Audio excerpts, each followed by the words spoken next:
Lupe, look, bro, wasn't this supposed to drop back in 2016? You remember the whole 3 albums in a year shit? I mean, I'm just letting you know it's 2018. I mean, so maybe, just maybe in the future, you should probably try to invest in an actual calendar. Like, that might have helped. What's going on, everybody? It's the Granddad Woolly, and you are here again for another edition of Woolly Reviews Hip Hop Data. We got an album review today. We're gonna talk about the brand new album that just fucking dropped from one of my favorite MCs in the game. He's finally dropped the album that we supposed to drop like in 2016, but shit, that ain't work out. I mean, like what, 3 albums in a year? I knew you weren't gonna be able to pull that shit off, Lupe. I know you. I mean, I don't, but I do. But that shit sounds highly improbable coming from your ass. But it's all good. He's finally back with a new album. He on some wavy shit, so let's catch that motherfucker. This nigga's back. He dropped some new shit. We're gonna talk about it. Talking about the new album from Lupe Fiasco entitled DROGAS WAVE. Now, for those who don't know, Lupe Fiasco is a dope MC. I mean, you should know who Lupe is by this point. The motherfucker's got like, this is his 7th album. He's 7 deep in this motherfucker. You should know, but he's a Chicago MC. He's had a few ups and downs. He's on some wavy shit with his discography because we got some good shit like, you know, Food and Liquor 1 and the Cool. And then we got some shit like, you know, Lasers and Food and Liquor 2 and shit happens, you know, but I mean, but now we're back with a new album. We've been waiting for this shit because his last album, Drogas Life, it was cool. It was a little bit of a letdown, but he said that was a light shit and the heavy shit is going to be on this shit. So let's get into the heavy shit because I like heavy shit. I mean, not literal heavy shit, but heavy shit to listen to. Let's just listen to this fucking album. So now let's see if Lupe Fiasco, DROGAS WAVE, gets us on a good wave where we be just surfing and shit and having a good old time, or if it's gonna crash and kill us because it's so fucking whack and terrible and we're gonna drown to death out of desperation and disappointment. Let's talk about the shit. All right, y'all, so we're gonna do this review a little different. We're gonna go the route that we went when we did the Kendrick review because I got a lot to say about this motherfucking album. So let's go ahead and just get the features and the producers out the fucking way because shit, we got some shit to talk about with this motherfucking album. So, okay, so producers, motherfuckers on the beats. We got Abel Garibaldi. Nigga, why you get these people with these names? Nigga, okay, Abel Garibaldi, Cardiac, okay. Christian Sager, Christopher Columbus, okay, DJ Dahi, always, Dylan James, Floss and Fame, Freeway TJ, Ian Valentine, Johnny JT Thomas Jr., Louis Manuel, Oren Yoel, Simon Says, Soundtrack, all right, S1, okay, T3K, and then Von Beats. Okay, so those are all the producers on here, and of course Lupe and Chili, Free Chili, is on the executive producer tip, but those are all the producers. And when it comes to features, you know, we just gotta get this out the way, y'all. Hold on, where they at? If you ain't here, you fucked up.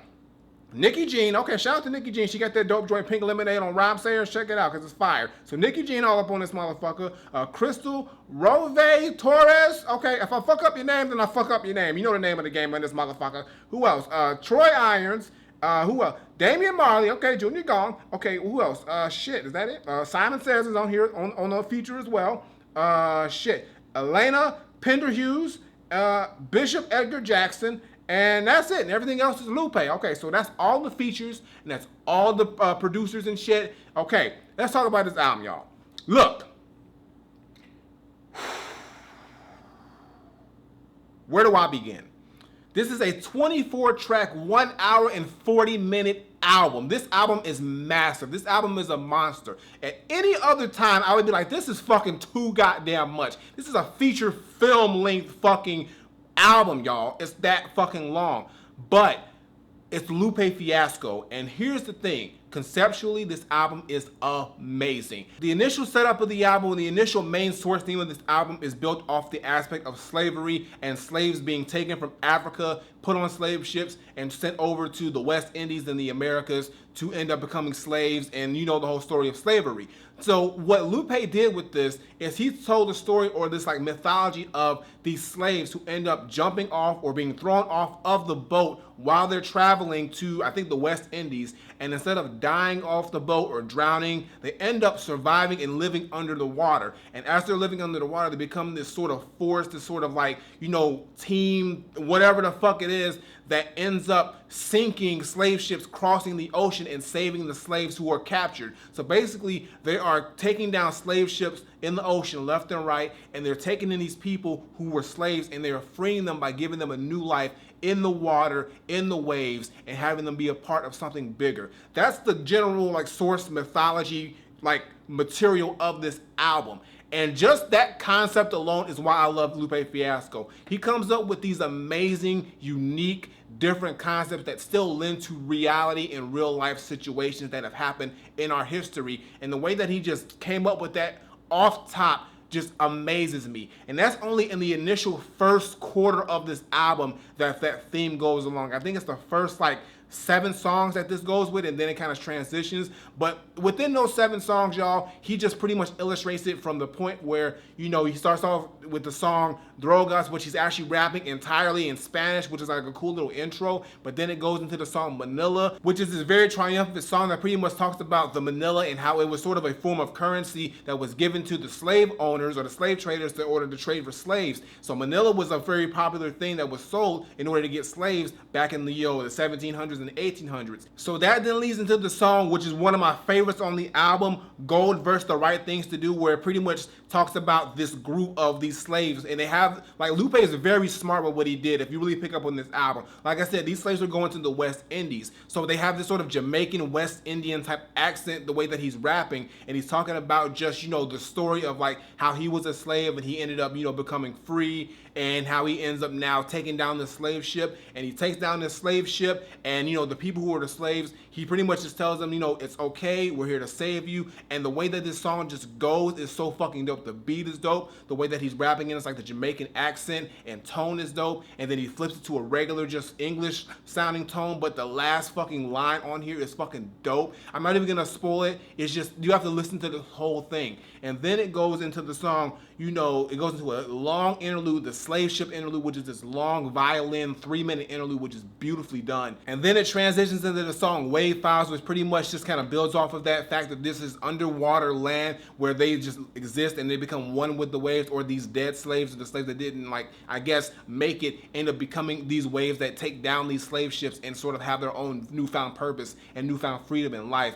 And then it goes into the song Down, which pretty much just talks how they're down with the fishes on some Aquaman shit. You know, they're cool with the lobsters and they're cool with everybody. They're cool with the sharks and everything like that. I mean, I want to be cool with some sharks and shit, but the point is this: the first initial, hold on, let me make sure. Was it the first 7 songs? Was it 1, 2, 3, 4, 5? The first 5 songs lends to that entire theme of the slaves being taken and they put on the ship gets taken down, they become one with the water, they live in this underwater world, and they become this new free source of people that are saving slaves and taking down slave ships left and right, and giving these people who would have had a life of captivity a newfound form of life and purpose. And these waves are pretty much just, you know, a representation of how life can go up and down and go from high to low, and you can kind of have these moments where things seem down, but at any moment they can go up depending on who or what you're in, like who comes along and kind of changes the trajectory. Like a wave can go calm, it can go up, it can go left, it can go right, and it just shows the metaphorical sense that Lupe was talking about just in that aspect. That first 5 songs, y'all, made me was like, I mean, I was blown away. I was like, holy shit. The concept of that shit is just mind-blowing that he was able to do that. And lyrically, Lupe is amazing. Like, I couldn't even pick up every single thing he did, listen to this album. I'm still figuring out stuff, but I did get the general idea of what he was doing. Fucking amazing. Like, it blew my mind. And that's just the first quarter of the album, you know. Like, as it goes on, this theme just sort of transitions and it manifests into so many other aspects, and it just shows the depth that Lupe is willing to go from a metaphorical and a conceptual sense when he's talking about waves. Waves represent so many things in this album, whether it's from a musical standpoint, because when you rap and you're in the studio, you're recording waveforms with sound, or just in life in general, when you know you're going through certain different environments or places or people, you know, there's different waves and moves and situations that kind of just change. And it's just a great metaphor that Lupe really just kind of just manipulates all over the place. And then as the album goes along, there's just more and more great moments here. Like, there are songs, like, I gotta say right here, 2 songs here that really got to me, y'all, that was just like, I mean, like, fuck, they're just so damn dope and they're so real. It's Alan Forever and Janila Forever. Now, here's the story about these songs. Alan Forever is based off of the story of this young boy by the name of Alan Kurdi. I think it's Kurdi. Alan Kurdi. He was this immigrant boy who was coming from Europe to flee from Europe to start a new life. And apparently he had died on the way over here. He drowned. And there's a picture of his body like washed up on the shore that I saw. And when I saw that picture, it really just got to me because, I have a kid who's about to be 3 and I could just vision that, but just imagine that. But what Lupe did with this song is he came up with, the concept is Alan survived. He didn't die. Not only did he didn't die, but he ended up living this amazing life where he became this famous Canadian Olympic swimmer. He was coached by Michael Phelps. He did all these accolades. He ends up becoming an actual lifeguard, and he ends up actually saving a young boy the same age who suffered or could have suffered the same fate that he actually did in his real life. So basically Lupe is saying he, without knowing it, he saved himself metaphorically because the fate that that little boy could have had is the fate that he actually didn't end up having. And it's a very powerful song. It's an amazing song. And then later on in the album, you have Janila Forever. If you don't know the story of Janila Watkins, she was a 6-month-old baby who was sitting on her father's lap and she was shot. And basically, in that song, Lupe says she survived, the bullets missed her, and she ended up growing up in Chicago. She was very smart. She ended up getting a PhD by the age of 22, and instead of taking a high-paying job somewhere in some fancy, city, she stays in the hood, opens up a clinic, and just like in Alan Forever, a young child is shot who would have been the same age, a young baby. But Janila, being the very astute and smart doctor that she is able to save the baby and in reality save herself from that same fate that she actually did end up having in her life, in real life. Which just shows, again, Lupe is taking these concepts, and it also shows like the whole wave thing, like that's a trajectory or the change in the wave of life. Like just that one small moment that changes causes a whole ripple effect of other things that could have happened with these children's lives if they would have survived, if they wouldn't have died from these very tragic terms. What could their life have been, or who could they have saved in the end? And it just shows, like I said, the brilliance and the beauty of Lupe's music. And like those two songs right now really hit me because I was like, wow, Lupe was able to give these kids who had no chance at life a life, even though it was put in the sense of a song that is a fabricated song. He gave them a legacy in his music that shows like something that could have very well happened if they didn't die these tragic deaths.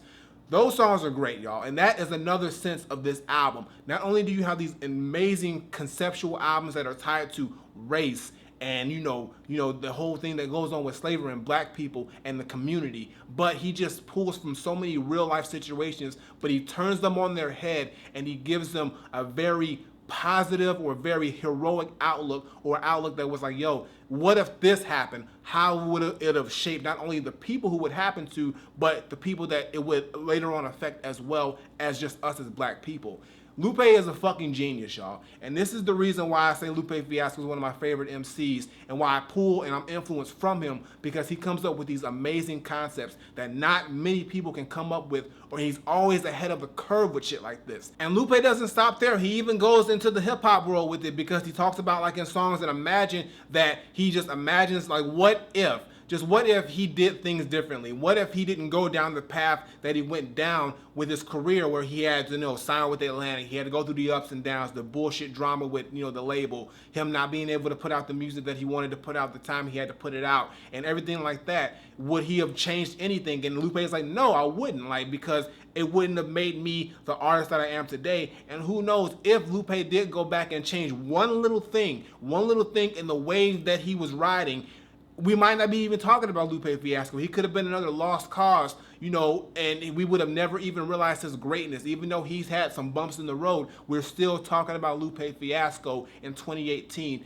and he's still giving us albums like this. So that's an amazing song. Also, the song Stack That Cheese, which is pretty much like the sequel to Hip Hop Saved My Life, in a way where he's pretty much put that sense where, like, yo, I'm gonna be a rapper, but I want to do this, I want to do that, I want to stack that cheese, and I'm willing to do any and everything I can to make it to that point, because that's all I have. He's pretty much talking about these young rappers these days who really just don't focus on any other form of success or career other than being a rapper. They get out of high school, they don't go to college, or they drop out of high school and they say, I'm gonna be a rapper, I'm gonna be famous, because all these other people are doing it. It seems easy. easy. You hop on SoundCloud, you drop a song, you blow up, next thing you know, boom, you're rich, and they think it's easy, and you know that's all they have. They're gonna give everything they can to put into this music because they don't have an education, or they come from a place where it's really not, you know, seen as a big deal to go into college or do anything else but play basketball, or you know, or sports, or be a rapper, or whatever it is, or be a gangster in the streets,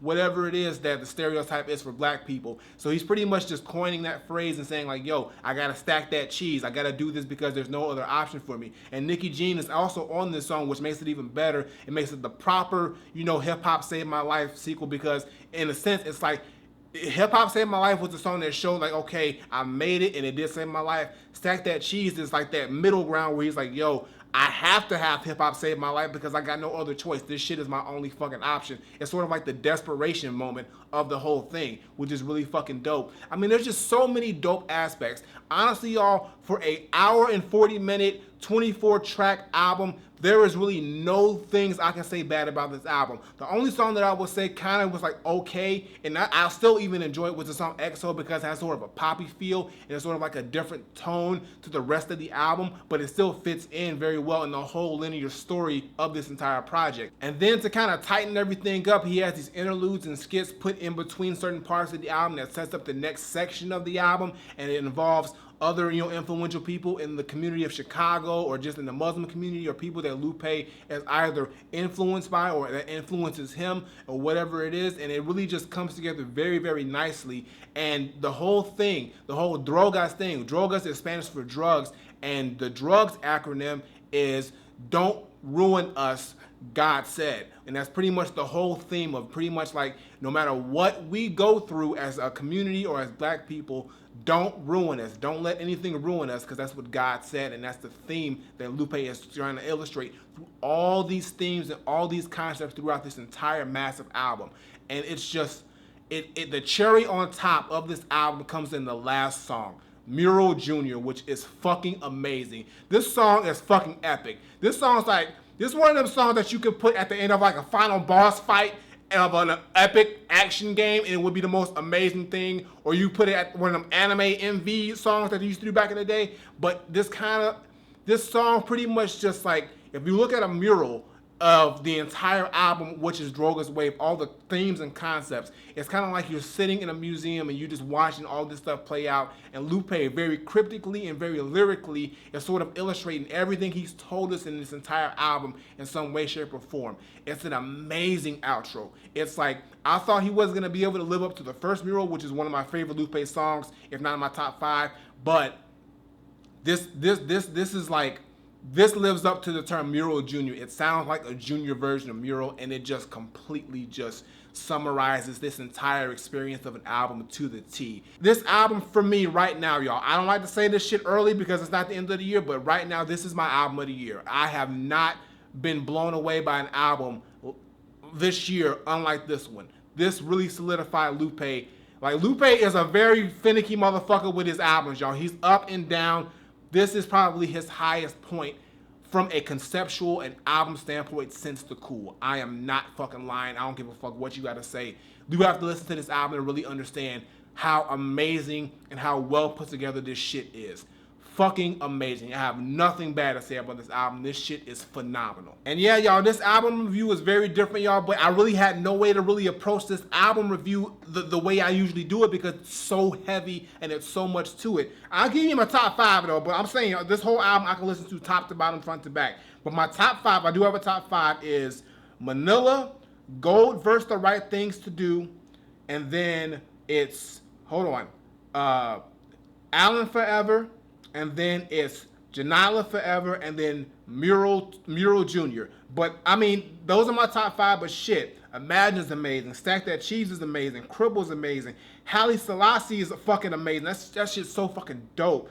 Sun God Sam and the California Drug Deals. I mean, every song on here is so amazing, and it's so much to it. They're all so dense that every time you listen to it, you're gonna pick up something new every single time. This album is going to age very, very well. Lupe, you did your goddamn thing, and I understand now why this shit took an extra 2 years. I'm pretty sure this album in 2016 wouldn't have sounded like this if you didn't have as much time after that to really work on it. And I'm glad that it took so long to come out, because this is literally one of Lupe's best, if not his best work since The Cool, honestly. So my final verdict, I'm not saying that Lupe Fiasco Drogas Wave is the album of the year for me at this point. Fuck it, I'm saying it, y'all. I'm calling it right now. I seriously doubt anybody else is going to be able to top this shit. All I'm saying is that production-wise, it's fucking amazing. It's epic. It takes you on a journey. It's like a fucking movie. It feels like a feature fucking film. It really does.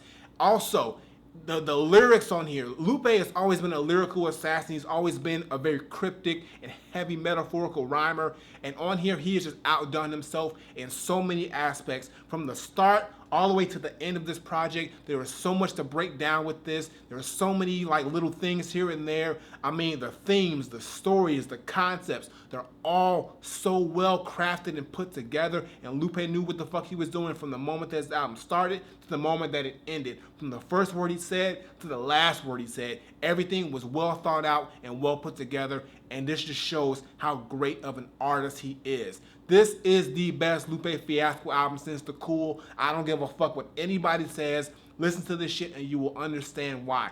I didn't think he could outdo Tetsuo on Youth. He outdid Tetsuo on Youth. This shit is amazing, and I think he still has another album in the tank with Skulls. If he drops that shit, if Skulls is better than this shit, Lupe is GOAT conversation right now. Like, honestly. If he makes a better album than this after this shit, I don't even know how the fuck I'm gonna handle that shit. I really don't. So all I gotta say is that for me, Lupe Fiasco, Drogas Wave is 100% Granddad approved. Listen to this album. If you're a Lupe fan, listen to this album. If you're not a Lupe fan, listen to this album, because this man is ahead of the time, ahead of the curve with everything, and this album just shows it. Fucking phenomenal, fucking amazing. I'm gonna stop saying shit, just listen to it because it's on point. But I got nothing more to say. Lupe Fiasco, Drogas Wave, Granddad approved, and goddamn it, just might be the album of the year for me. Flip it. Alright, y'all, that's gonna do it for today's video. Make sure you give me a thumbs up and drop a comment. Tell me what you think of Lupe Fiasco, Drogas Wave. If you heard it, if you have not heard it, listen to this shit. Fucking phenomenal. Amazing on all fronts. All fucking fronts. I'm not gonna say nothing else. Listen to this shit a lot of times, y'all, and you are gonna pick up on little things here and there until you realize the greatness that is this album. Lupe, you outdid yourself, bro. You really outdid yourself, and goddamn it, I'm so glad that I was able to hear this album because it's so fucking amazing. Thank you for this album, bro. Thank you. Thank you. It's fucking great. Previous videos on the sides was my latest single. Check that out, show us some love. And as always, Twitter, Facebook, SoundCloud, Instagram, links in the description below. And subscribe. Button on the screen, button below, Woolly Reviews twice a week, as well as the gaming video, Spider-Man's out. Let's talk about the shit, all the other shit, info below. And I got nothing more to say. So until next time I take my leave, Granddad, Lupe Fiasco, Drogas Wave, shit is amazing. Listen to this fucking album. If you haven't, you are fucking up. I'm serious, y'all. I was light on the jokes because I'm fucking real with this album. Fucking hear it. Amazing. Best shit Lupe's done. Best shit probably he's done ever. Ever. No lie. I'm out of here.